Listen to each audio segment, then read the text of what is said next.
are listening to the Community Wealth Builders All Access podcast. The production team are Angel Moore and Georgia Sutherland. I'm Eve Robinson and welcome to the show. Welcome to the Community Wealth Builders All Access podcast. And today we're going to be talking to Julie Dunstan, and she's from Optimum Pain Management. Welcome to the show.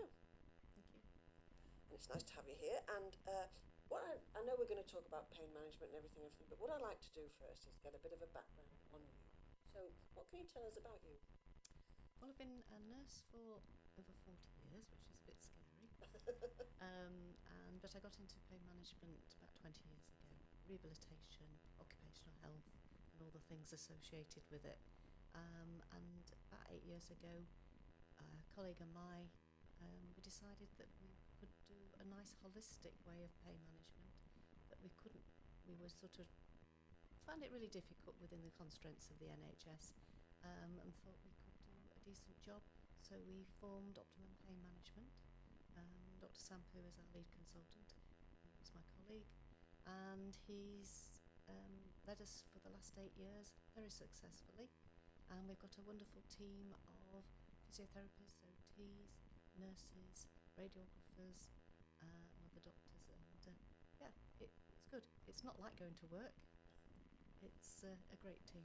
Well, that's what you need, really, because, like you say, if you've been in nursing for 40 years, I suppose that as much as that is a vocation, really, I don't think anybody does it. I don't think anybody does it just for the wages, because if you do, of course, it would be poor recompense for all the work that you do, to be honest. But you say that there was constraints within the NHS that made you think that there was something else out there. Yeah, it was more about our patients were seen by a specialist in pain medicine, and it would be do a comprehensive assessment, and usually they'd go with medicines. And now we know medicines aren't the answer to things. It's a whole number of things. Getting moving again, it's understanding your pain and actually living with it, because quite often we can't fix chronic pain. No, I think that's something that step by step is each day you'd have to look after your pain. Yeah, and each day is different. And a lot of conditions that are not just straightforward, they have pain elsewhere or other conditions that have a bearing on their illness. And it becomes all-encompassing, and the whole life evolves about each day and their pain and what's going off in their life, and it all affects each other. So we looked at it from a holistic point of view. So not only looking after their well-being, it's the social side, it's about how to help manage the pain, reduce the pain if we can, and understanding it so that they can make sense of what's happening to them and the body. Do you find that if people are sort of coming to you, it's because even if they've been given a good programme, it's not always easy to follow a programme. You sometimes do need management in a different way. Yeah, you need ongoing support, and that was one of the things we were looking at.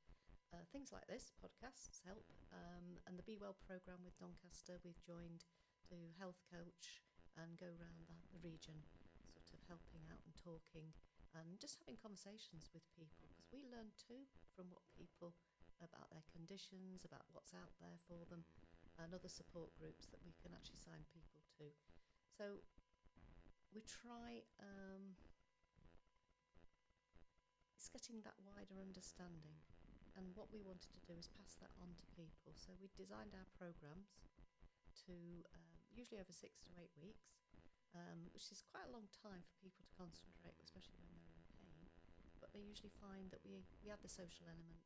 We always have a cafe there and a chat, so people are coming out, and even if they just want the social side, at least they're getting something out of it and getting out.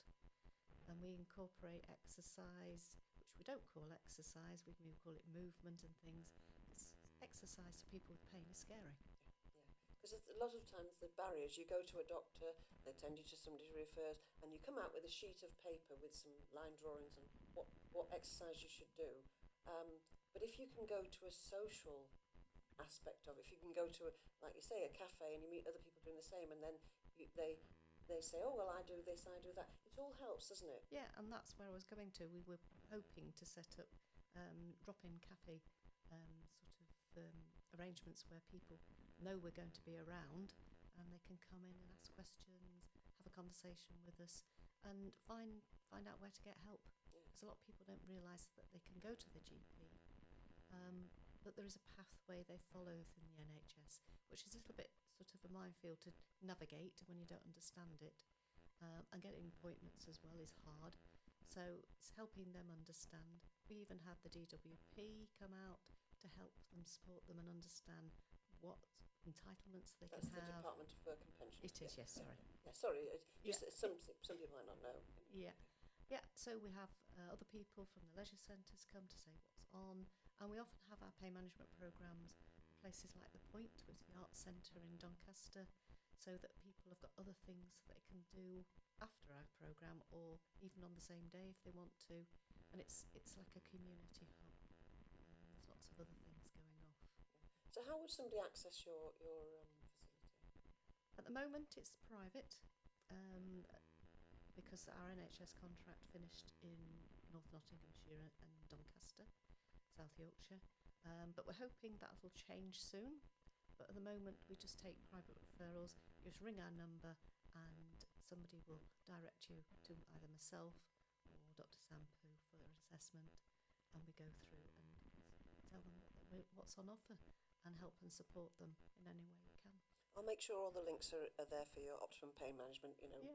when they put this on social media, which of course it will be put on. So going back to you, when you were an NHS nurse, what was it that you were highlighting? What was it that made you think, I really need to, there's another branch that could fit in here? Yeah, I started off in critical care. That was my passion at the time. And we won some money, an innovation Excuse award. me, because I don't know. Critical care, what does That's that mean? intensive care. Right, Yeah, right. where people come and sometimes they need help with breathing, life support, and everything else because they are critically ill. Yeah. So as part of that team locally, I worked at Bassett Law mainly, but Doncaster as well. And we won some innovation award for a follow-up service.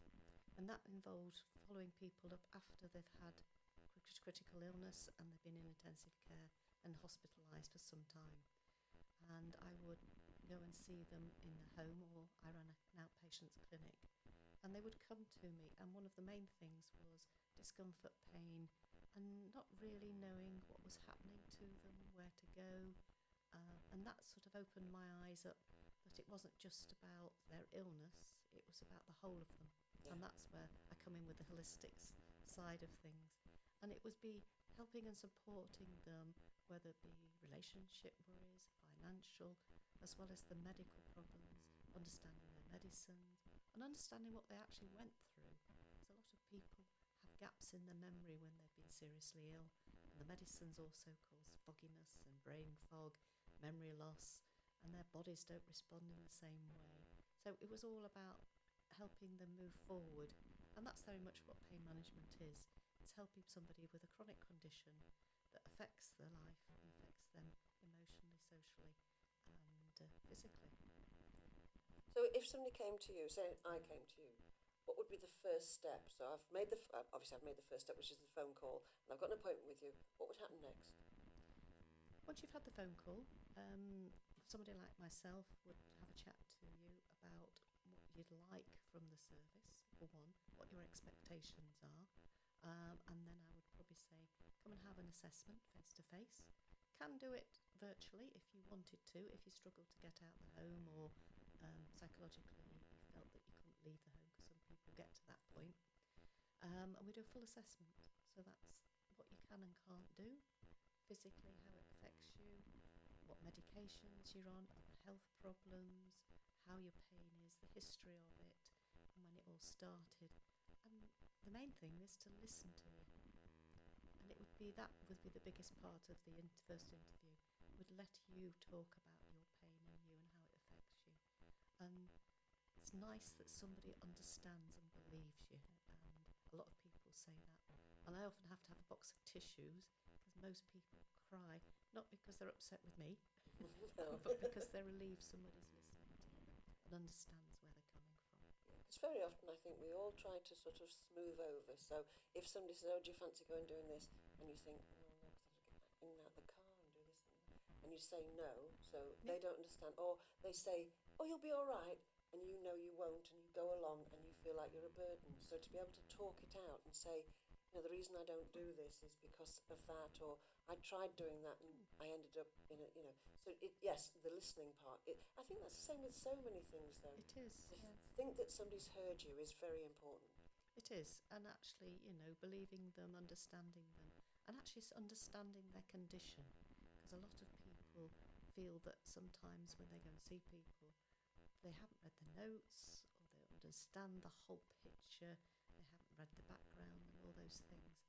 And I think because we're a caring team, we prepare ourselves well. And I think that's the key to our success, is because we look through everything and we want to know everything. It takes time. Yes. And sometimes, people get stuck on a certain thing and they divert, but I think it does them good. Yeah. And sometimes even my appointments later on with them, we're supposed to be doing different things, but sometimes they just need a chat because they can't move forward. They need to get it off out of the system, and they want to talk about that, and because that's what's bothering at the moment. And there's a link between the psychology of pain and how it feels, and it's a balance. So if you're upset and you've had an argument, say, with your husband, and you're feeling upset and angry and whatever, pain goes up with it. So understanding that and helping reduce that side of things can actually edge your pain down too. So it's understanding that too. So yeah, talking to people. And as we know now, all chronic conditions, the psychological side of it is a big part of it. Yeah. It's very important, like you're saying, very often the first port of call for a doctor is perhaps medicine. And I'm not deriding that we all have certain things that we need to take and everything. But it's understanding that if there's another way, it might be helpful, because part of your illness or supposed illness is that you're taking tablets that are making you feel that you can't achieve. Because, like you said, there's the fogginess that you can sometimes get. Yeah, yeah. Or there's that feeling of I don't want to push myself too much, so I will take the medicine. Yeah, or take it just in case. Yeah. Yeah. So you get into that vicious cycle. We call it the pain cycle. And unfortunately with medicines, we've had to learn along the way. We used to prescribe 20 years ago the opioids, which is things like codeine, tramadol, morphine, the patches, all these things that people used to have. Unfortunately, they had side effects. They had the brain fog. They made you feel better when you took them, but if you were delayed taking them or didn't take them, they made you feel 10 times worse. And that's where the addictive side of them kicked in, and people would be very reliant on them to make them feel better. So it wasn't just about the pain then, it changes. Yes. So, and we now know that medicine has a place with certain medicines for certain types of pain, and we use the medicines to help block the way the pain's produced in the nervous system or dampen it down. We don't use it to completely fix the pain. You normally get a headache, you take 2 paracetamol and you're fine after half an hour. With chronic pain, it doesn't work quite the same. You've got this primitive brain that acts like a protection. It's like an alarm system. So your alarm system, when you have chronic pain, becomes faulty. So it's very super sensitive and it's set off by lots of things. So if you push yourself into pain because you're doing too much, then all of a sudden you have a flare-up. And those flare-ups can be pretty scary. And it feels like, something's seriously wrong. It's what's happening to my spine, what's happening to my hip, what's happening to my head. And, it's catastrophic. And you can't do anything. And you end up sitting in a room, not being able to function well. And then that's when lots of other things comes into play. You get angry, you get frustrated. You lose body condition because you're not moving, because you're scared to move, because it hurts. And that's that pain cycle. So with medicines, we try and use them sensibly within that to help break the cycle. And that's the same way with Optimum Pain Management. We use treatments with injections into the spine or joints and different things to try and help reduce the pain, so then you can do all the normal things and build yourself back up into a bit more normality. So we're going to use me as an example. I've come to you and I've said to you, that when I was 21, I had a really bad car accident, which has left me with a bad back. I've then had to sort of like modify my life, but I still want to be active. What would you tell me that would be the best thing I could do? Understanding your body, understanding what pushes you into pain, so you can avoid if there's a trigger for those flare-ups of pain. Find out what works for you, and often we'll talk in pain management about a flare-up management plan for yourself. Sounds very formal, but it's not. It's very basic. Ice to reduce any inflammation that irritates the nerve around. So if you've got like your back pain, I'd say use an ice pack or packet of frozen peas wrapped in something like a tea towel or a pillowcase. Put it in the small of your back for 20 minutes, especially if you've had a busy day or you've got a flare-up, and then you can use ice several times in the day. That eases, takes the irritation down. Then you can use heat to soothe the nerves. So especially where pain travels, we've all heard of sciatica, Yes. things like that. Yes. So you can put heat where the pain travels, and that soothes the nerves that give you the pain. And then obviously there's another way of relaxing, helping take the tension out of your body. Because you can understand when you have pain, you tense up, you hold yourself. It's a bit like stubbing your toe. First thing after a few choice words, you grab hold of your toe and hold it. And that holding and that tension sometimes releases a natural endorphin, but it also helps you manage that pain in that first agony. And then you let go and it's easier. But if you're continually doing that to your body, you're getting a lot of tension in the muscles and the ligaments and the structures, and you actually start to change shape. They become fibrousy and stiff, and then it's hard to move your spine and everything else.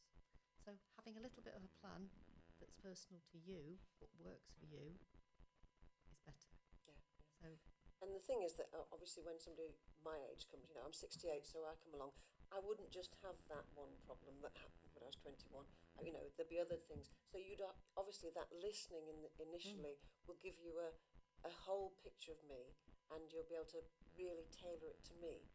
yeah, and straight away we're looking at the way you move, your posture, and how you obviously do things, because everyday stuff is the important stuff, really. So once we've assessed and realised that maybe there'd be a little imbalance in the way you move, you're limping, because of the pain in your legs, say, and then of course because you're limping, you're leaning forward, because you're holding the pain, and you end up with pain in your neck, your shoulder, and your big toe, and your problems in your back. We call that kinetic chaining, but that's where we'd probably start with the physical side. It's helping you understand that posture is really important. Stretching to get things warmed up and moving, because all our joints have a natural oil, synovial fluid, and if you move, it releases it. So everything then starts to glide and move easier once you've had a bit of movement first thing in the morning. Because most of us get up at our age, and we're like tin soldiers to the bathroom. Yes. Yeah. But if you actually thought about it and stretched in bed before you get up, you're also supporting yourself. If you've got a bad back, the mattress is supporting you from underneath. So any stretches you do isn't taking its toll on you, it's more gentle. So stretching anyway, really. Yeah. But if you get some, formal exercises that you can try, pick and choose the ones you like to start with and build it up. Don't go full flat out into it. I think that's very often the thing, though, when you have pain, and somebody says, "Oh, get yourself off to the gym. You need to get," it's like it might be a goal, but it might not be the first thing you should do. No, you've got to build yourself up. You've got to learn what you can and can't do. Yeah, and the golden rule is push to the edge of pain, but if you go into pain, it's your fault, not mine. Yeah, and it's learning that, because I'm world's worth with my bad back. And, pacing myself, I sometimes, when you're busy and you're doing lots of things, I'll tell you a little story. I was collecting the fence posts in because we were going away, and I didn't want the horses to get their legs in it, so I quickly bunched them all up and carried them across the field, which was all uneven, and Yeah. instead of getting the wheelbarrow or something else or doing a bit at a time, I dragged them all in one go. I got back home and I couldn't move. Yeah. And we ended up not going away because I couldn't move.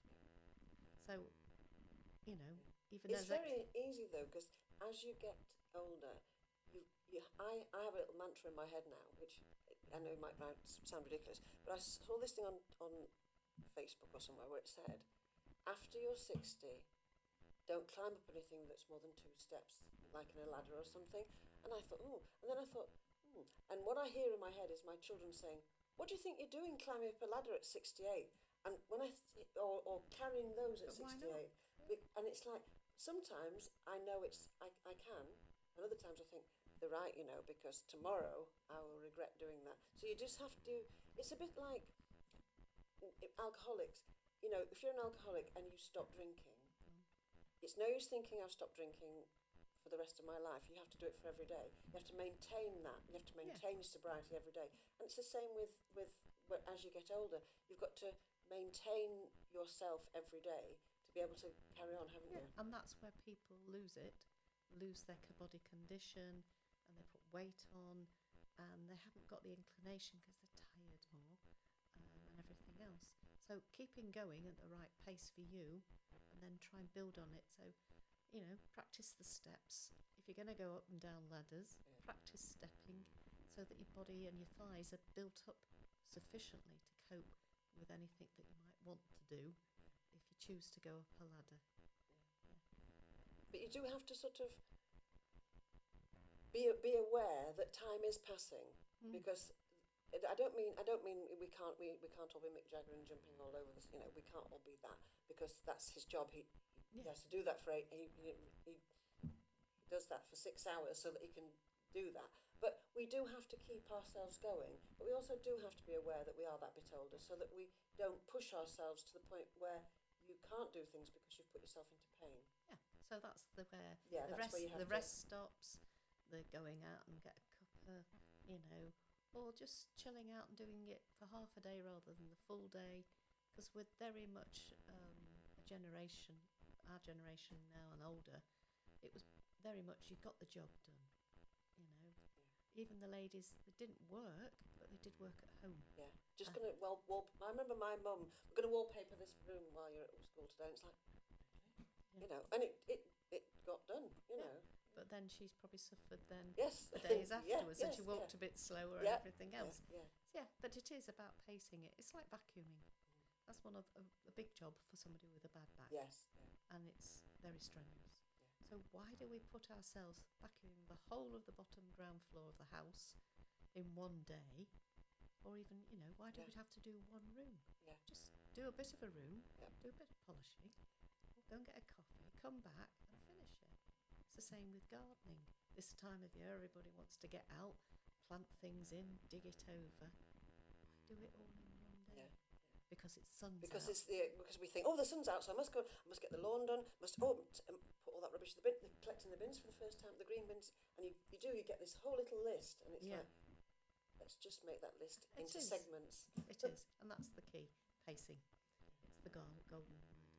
I often say to people, you'll think I'm a chief nag, because I keep saying, don't forget to pace yourself. Yes. And that's part and parcel of it. Yeah. It is very important, isn't it? It is. And then you can keep going for longer. You know, I want to be fit and able in my 80s. Yeah. So I can keep going and do things, but obviously there are limits. Yeah. And maybe ladders then will be a bit more dodgy. Or just get somebody else to do it. That's the thing, you know, if you can, you know, just climb up that ladder and do that. You know, it's like if my kids come sometimes, I might have a list of things that I want them to do. And it's not that I can't do it, it's just that because I live on my own. Well, I live with my cat Bob, but we live together. And it's like, the thing is that some certain things, they'd just be so much easier if there was another person there. Yeah. So it's like, if I've got things up in the loft, of course I can get them down, because the way I've done it is each piece can be brought down by me. But if I can possibly just hand them down to somebody, it's just so much easier. So again, that's another strategy to use, isn't it? And it safeguards your back. Yeah, and it is. It's having that support mechanism there. And also using things that will help you. Why do we store the heavy things in the kitchen in the bottom shelf? Yes, You know, why don't we have them out at a level that's easy to manoeuvre? things like that. Practical things like putting the washing out. We put it all in a big basket and then hump it outside, and then put it on the floor, and then I'm bending and stretching, and the line's really high, so you're really doing both. So why do you take a smaller basket out, have something to put it on that's waist height, like a bin upside down, bring your line down a little. So you're making life easier. Sometimes we make life hard, and we push ourselves, and we think we've got to have it done, but I think very often it's not actually working out how much easier life could be. When I first moved into my house, I couldn't get over that I had to keep the washing machine in the garage because the kitchen wasn't big enough, and it meant that when we had the washing basket was in the bathroom upstairs, so I had to bring it all the way down and take it to the end of the garage and put it in the wash, and I put it in a dryer, and it's in the dryer and I forget, and then I've got to wash it all again. So when I had my bathroom redone, I said, I'm going to have my washing machine and my dryer in my bathroom. My kids were like, really? Why? Because then at night, when I have a shower before about 8 o'clock at night, cleanse my face and everything, put the washing in just before I go to bed, because I live on my own, so who cares? I put everything in the dryer that needs to go into the dryer, sort it all out. It's all done. Do you know something? I don't even think I do washing anymore because it's streamless in my life, you know. And whenever I think about whether I move, I think, oh, I'd like to move if I had to move somewhere that didn't have a washing machine in its bathroom, you know. And other people are like, what do you mean you don't? I said, well, I don't need to. When I'm putting it away, I think I still, and it's been like that for 12 years now, still think to myself, I can't believe I haven't got to carry this up and downstairs, you know. So you if you can try and make your life easier, can't you? You've got to, and to me, I just think, I did that then, but you know what? It's helped me so much more now that I'm older. Yeah. Because I don't have to take. And it's logical. Yeah. A lot of places, like in American places, they have their washers and dryers in the bathroom, don't they? Yeah, and they think we're crazy because we have our washers in either in the kitchen or in a utility room. And you see, again, for me, the reason I really hated it being in the garage was I can't stand cold. I hate being cold. I'm a Caribbean woman. I like to be warm. And so to have to go into the cold to go and get my washing, oh no. And that's another thing that affects pain. Yeah, exactly, yeah. So I knew that just straight away. I was tense going into this cold, you know, and so it's like, I rarely go in there now. Tension, build up again. Yeah, definitely. A lot of people with arthritic changes, they have fear of the winter. Yes, yeah. Because they know they're going to hurt. It's like everybody says to me, how many pairs of gloves have you got? I've got a pair of gloves in every single coat I've got. I've got 2 pairs in the glove compartment of my car, you know, because I have arthritis. You know, winter to me, it stops me from doing so much, or it doesn't now. No, you know, I've got hand warmers. You do have to each day maintain to keep. It is a bit that thing of growing older. You know, you sort of, you know, when you're younger, who bothered about moisturiser and all this and the other. Now it's like that, you know, everywhere. You know, you start to look after yourself, and I've now found that by looking after my health in that way, in that holistic, looking after, I'm much more mobile. You know, I've been diagnosed with fibromyalgia. I'm saying it now, but hardly anybody knows because I managed that. Yeah. But I didn't do it on my own. You know, obviously somebody came along and helped me and made me understand when the fog was coming and when things were happening, and not to allow myself to get below a certain level, because then when the fog comes, I'm so far down. Yeah, and that's when it affects you emotionally, and that's when people get depressed, and lonely, and anxious, and COVID had a big impact on people with pain, sadly. So hopefully that, you know, they got the support they needed through COVID, but coming out of COVID, they sort of still isolated themselves, and that was that alarm, whole sensitivity, the whole thing coming back to them. So that again, that pain cycle, it's about breaking the cycle, understanding it, and doing things to help yourself, not reliant on obviously going to the GP because they haven't got all the answers. No. Sometimes you've got to find them yourselves. Yeah. They're there to support you, and also if it's medication wise and you're struggling and you don't understand your medicines and you're worried about the side effects and things, each GP practice has a pharmacist that you can talk to, that you can book with, which is more accessible. and even a lot of the local chemists now have got consultation rooms where you can go and have a little quick chat, and they'll go through things with you. It's very important to know when to use medication as opposed to anything else. I mean, obviously use it in conjunction, but sometimes I'll find that, I'm in pain and I'll do this, this, and this, and I think, do you know what? I need to get on today, so I will take some painkillers. You do have to know when to do it and pace it right, don't you? You do, especially with fibromyalgia. We use a lot of an antidepressant, duloxetine was one of them, and fluoxetine, and obviously some of the other ones we use, because it helps block and dampen down the pain signals. Yeah. And that's a medicine you take each day. Yeah. So it's unlicensed for pain, but we use it because it has that effect. Yeah. And obviously it's getting the dose right as well, because some people respond differently to medicines. So until we're genotyped and we know what we're sensitive to and what works for us, it's trial and error. And that's where the difficulty over time historically has been, that's knowing what works for you. Painkillers after an operation or an injury and things like that work brilliantly. So, things like the opioids, they can help, but you don't want to be taking a lot of this stuff long term because it affects you. And it's like other things, people have used the cannabis oils and the different things, but get advice. I think that's the key thing. It's got to be right for you and understanding what you're taking. So, if you are taking the illicit version, it might not have the right ingredients that actually help the pain. Yeah. It might have other side effects that you don't realise. Yeah. So it is getting the right advice. Yeah. And it's the same with the opioids. Some people, it does work successively for them for a period of time, but over time those medicines then block your own natural ways of producing your own painkillers, and that's when you need increasing doses. And then a lot of people who identify with that they've had to have increasing doses of the opioid type medications. So like if somebody came to you and they said, the thing that I fear most is that I'm addicted to this particular pain medicine, how would you deal with that?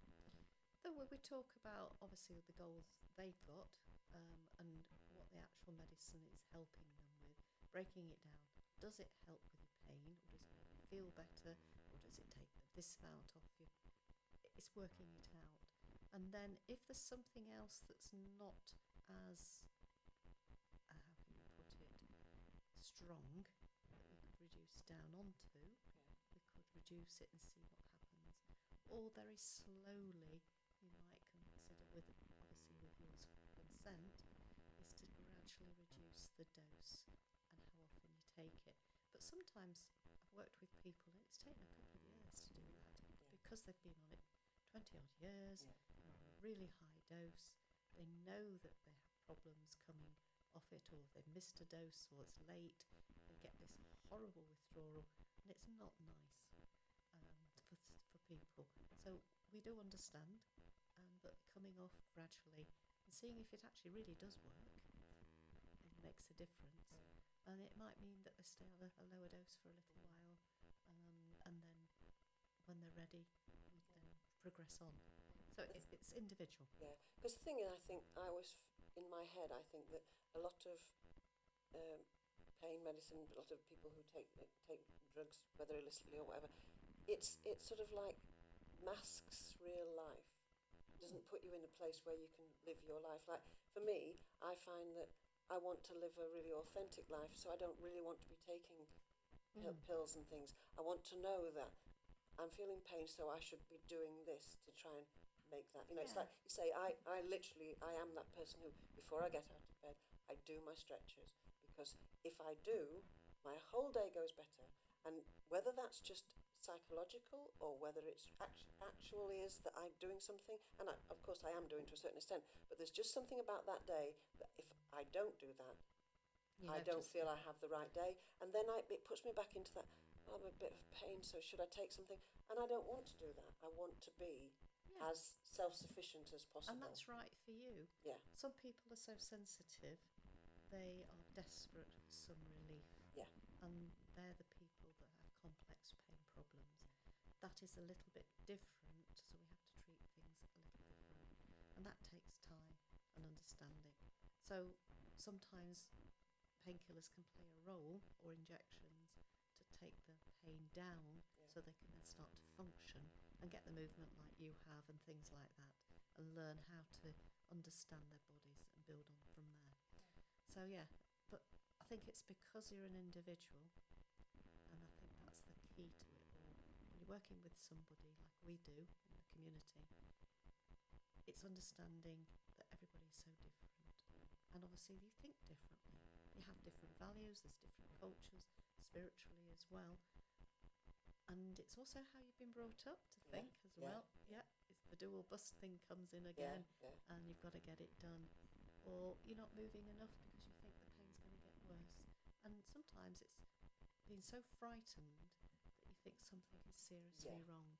But that's why we have a comprehensive assessment. We're looking at what we call our red flags. They're the danger signs that we would need to further investigate. And sometimes, not often like it used to, spinal surgery is indicated if it's actually compromising the nerve's function to the point where you need surgery to allow space for the nerve to be safe again.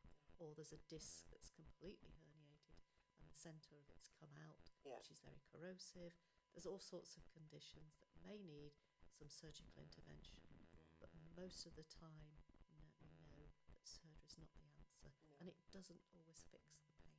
No, I mean, the thing is, like, I had surgery 8 years ago. It was, at the time, I was having so much pain, and the sciatica was just, I didn't, I honestly, I would, sometimes I think, look back, I think, how did I manage to go to work? And I know what I did. I know I had an umbrella that was like a walking stick, and I would use that to get out of the car, and, you know, all these little mechanisms for getting where I was going. And why I didn't just think, you know, I need to do something about this, you know, I need to go to the doctors. And it was quite late on that, you know, and I literally, I went to the doctors, and they sent for an ambulance, and I went straight and had decompression on L4 and 5. Because it was and compromised. And and it's like, but since then, what I've done is, I don't want to be there again. I don't want to do that again. I want to pace. And sometimes a corticosteroid injection to settle things down, because it acts like an anti-inflammatory painkiller in the injection, can just make the difference so that you can move again properly, and then start building up on that. And that's the key thing. It's there to facilitate you moving and being more normal, not as a fix. And that's a really hard thing, especially some generations. We were always given pills to fix you, and you go away, leaving the doctors, I've got a pill for this, it's going to work. I remember that sort of transition where you went to the doctors, and people would say, you know, didn't even give me a prescription. And you were, and you know, you sort of as if you'd been, I've been duped, you know, I've been to the doctors and he didn't give me anything. He gave me a bottle of cream or something, or he told me, to, you know, gave me a sheet of paper. But in actual fact now, to me, it's I suppose because I have to take so much stuff, it's a result if I don't get a prescription and I get a little bit of help. You know, it's like, well, that's great, you know. Yeah, so it's all part and parcel of it. And it is, we're evolving, and our understanding has changed over the last 10 years. So it's good. But, you know, we don't always get it right first time. You know, sometimes it's trial and error finding. Well, I think that's the same for everybody, really, because it's like I've just said, I do the stretches and this, that, and the other, but despite the fact that having had a back since I was 21, so you'd think I'd know, I still do stupid and foolish things that, with my condition, I shouldn't do. Yeah. But I still do them. But the key thing is, you know, you come out the other side of that flare-up of pain, that's it, and that you do improve. Yeah. And I think that's the scary part for a lot of people. They think if they push into pain, they know what's coming. Yeah. But if you know that you can get through it, use things that help you, your individuality with your plan, then it does make a big difference. Yeah. So what's your top 3 tips for somebody that has to manage pain? Have a flare. Obviously, come and see you. Yeah. If they're struggling, nothing else seems to be working, then maybe an intervention injection, as we call them, or something to treat the nerves may be the answer for you. The other thing is, talk to an expert about medicines if you're worried about that. You can come to see us and talk about them. We have Lorraine on our team that's a medicine expert, and obviously Dr. Sappers himself. But if you're scared about moving, and we call it exercise, then maybe you need to do something that feels safe and somebody that can advise you in the right way. And one of the things that I've taken up, and I know that we talked about this just before we came online, is dancing and maintaining the sort of like movement in your body. Yeah. You know, you don't, like you say, a lot of people, I mean, I'm terrible, I'm not a gym person, I'm not, you know, but I do like to swim and I do like to dance, you know, and that to me, of course, the amount of time I spend doing them now, because I make myself, it's like going to the gym really, you know. It may not be push-ups and all that kind of thing, Yeah. but it does what I need. Well, you think about it, in my generation, we used to get up and dance. That was our thing. Yeah. Friday night discos and all that sort of thing. But even now, dancing around the kitchen, it makes you feel good. Yeah. But it's learning to pace it to a level that you don't push yourself. So if you're out at a do, or at a wedding or a party or whatever, sometimes when you've had a glass of wine or something else, you get more enthusiastic and you get on the dance floor and you don't stop all night. Yeah. You know you're going to hurt the next day. Yeah. So have that plan in place if you're going to do that. Or maybe just alter a little bit and have a rest between some of the dances so that you can... Just don't dance to ABBA, and then and you know, whenever they play an ABBA song, sit down, and then you won't go mad. Everybody gets up for ABBA, don't they? I don't. No. There you go. But yeah, it is about pacing again. Yeah. And it's, you know, just remembering those things. And obviously wearing sensible shoes. Yes. To fashionable but sensible in the right way. Yeah. Because they can have an impact on how you Oh, move. absolutely. And how you move, if you're already cockeyed, you're going to actually make it worse. Very technical term, cockeyed. People that know me, when I'm talking to them, I use cockeyed a lot. Yeah. It's about your posture. Yes. Yeah. It's like I'm aware, sitting next to you, that you sit very square. I sit away from the pain in my back because I know it's aching, and it's. I keep thinking I must try and sit up straight, but I can't. You know. But what you could do is we use a hand towel. Yeah. Fold it When in. I'm at home, you see, I'd have that. I'd have, you know, But you know, you could use a scarf. Yeah. And also, if you've got a jacket, and put it behind you in the chair if you're out and about, use the sleeves and pop them behind your back, folded over. You've got lumbar support without even thinking. Yeah. And that saved me many a time when I've been out in a restaurant or pictures or wherever, and my coat just is a nice cushion behind. And wiggle and move. Don't just stay static all the time. Yeah. So going forward, I think that pain management sounds like a wonderful thing to go, you know, for people, and you're hoping that it's going to be more accessible through the NHS. We're hoping to help the Doncaster Pain team reduce their waiting lists. That's we're just waiting. That's in the pipeline, but obviously nothing's concrete, nothing's definite, and it all depends on financial budgets and things like that. So hopefully, if it works out and the plan goes to head, we'll be accessible through the NHS as well as privately. Well, even if not, this podcast is going to be a real help to a lot of people, I'm sure. So thank you very much for coming to join us. Really appreciate you being here, Nice Julie. talking to you.